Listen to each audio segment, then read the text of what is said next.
My boss fired me for refusing to hand over my first-class plane ticket, so I made sure he'd never work in this industry again. So, get this. I work for this small, but pretty successful marketing firm. We're talking a team of maybe 15 people. A few months ago, we landed this massive client, a huge deal that could literally change the company's future. The final presentation was in New York, and guess who got picked to lead the charge? Me, along with my boss Mark and 2 other colleagues. Now, I'm a nervous flyer. Like white knuckle, sweaty palms, the whole 9 yards. I always save up my air miles and my own cash to upgrade to first class whenever I have to fly for work. It's the only way I can manage the anxiety.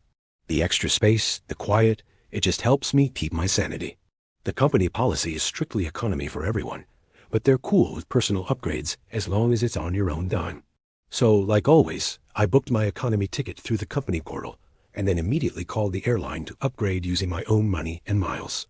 It cost me a small fortune, but for a 6-hour flight before the biggest presentation of my career, it was a no-brainer. The day of the flight comes. We all meet at the airport. I'm feeling surprisingly calm, thinking about the comfy seat and maybe a pre-flight glass of champagne waiting for me. We're at the gate, and Mark is scrolling through his phone, looking more and more pissed off by the second. Suddenly, he looks up at the group and announces, "Ooh, the airline screwed up. They've overbooked economy, and I'm stuck in a middle seat at the very back, right by the bathrooms." He's acting like this is the end of the world. Honestly, who gives a crap? It's a 6-hour flight, not a life sentence. Then he looks directly at me. I see the gears turning in his tiny little brain. He says, "Hey, you upgraded, right? To first class?" I just nod, already not liking where this is going. He smiles this slimy, entitled smile and says, "Great, we need to swap. It's crucial for the team that I arrive well rested." I'm the one closing the deal, after all. I was floored. I just stared at him. I mean, the audacity. "I'm sorry, Mark, but no," I said. "I paid for this upgrade myself. It's a personal expense." He scoffs, actually scoffs, like I'm the one being unreasonable. "Don't be a team player then," he mutters, loud enough for everyone to hear. The other 2 colleagues are just staring at their shoes, trying to become invisible. What a bunch of cowards. The flight attendant starts calling for first-class boarding. I grab my carry-on and start to walk towards the gate. Mark physically steps in front of me to block my path. "I'm not asking, I'm telling you," he says, his voice low and menacing. "You are giving me that seat. As your boss, I'm ordering you to switch." I swear, for a second I thought he was going to try and snatch the boarding pass out of my hand. I looked him dead in the eye and said, "Mark, you're not getting my seat. I paid for it. End of story. Now, please move." He just stood there, fuming, as I walked past him and boarded the plane. I settled into my beautiful, spacious seat, and I'm not gonna lie, it felt incredible. About 20 minutes later, just as they're closing the doors, my phone buzzes. It's an email from Mark. The subject line is termination. The body of the email is just one sentence. "Your refusal to cooperate with a direct order for the benefit of the team constitutes gross insubordination. Your employment is terminated, effective immediately. Do not come to the presentation tomorrow." My blood ran cold. I couldn't believe it. He actually fired me. While I'm on the plane, flying to the most important meeting of my career, the rage started to build. I mean, what kind of a sociopath does that? I spent the first hour of the flight just seething. But then, a new thought popped into my head.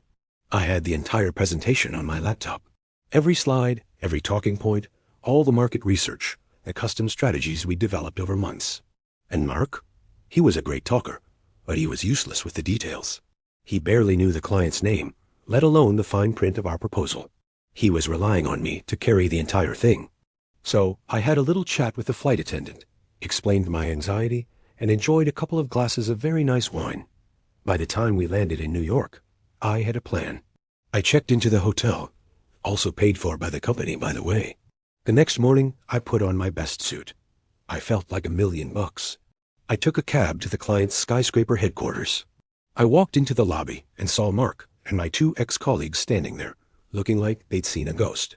Mark's face went from pale to beetroot red in about 2 seconds. "What are you doing here?" he hissed. "I fired you. You're trespassing." I just smiled and said, "I'm here for my 10 a.m. meeting." Right on cue, the client's head of marketing, a super sharp woman named Sarah, walked out to greet us. She looked at me and smiled. "Ah, You must be the project lead. We've heard great things. Ready to go? Before Mark could even open his mouth, I shook her hand and said, absolutely. We're very excited to show you what we've been working on. I led the way into the boardroom, leaving Mark and the others sputtering in the lobby. I set up my laptop and just waited. A few minutes later, Mark and the two stooges shuffle in. Sarah looks a bit confused. Mark, I thought this was your lead's presentation, she asked. Mark, trying to save face, plastered on a fake smile. Yes, well, there's been a bit of a last-minute internal restructuring. But we are all here to support. What a tool. I stood up and absolutely nailed it. I knew that presentation inside and out. I was passionate, I was engaging, I answered every single one of their questions flawlessly. I could see the clients were impressed. My colleagues, who Mark had brought for support, couldn't add a single thing because they only knew their tiny little sections, which I had already covered perfectly. Mark tried to jump in a couple of times with some generic, buzzword-filled nonsense, and it was just embarrassing. He looked like an idiot.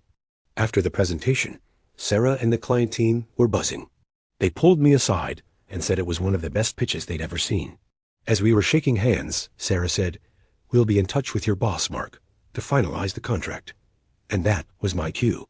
I looked her in the eye and said, "Actually, there's something you should know.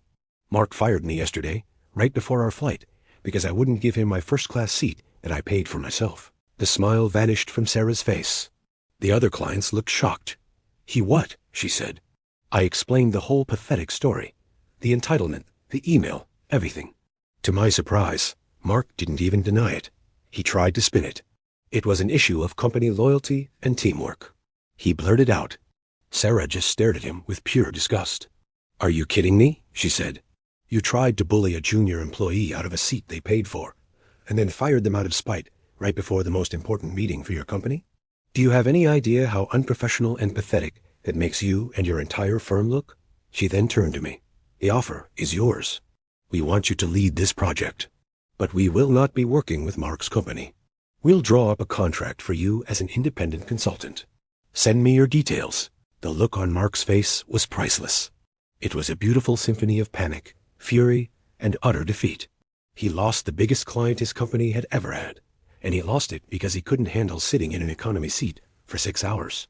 The two colleagues who just stood by and watched it all happen.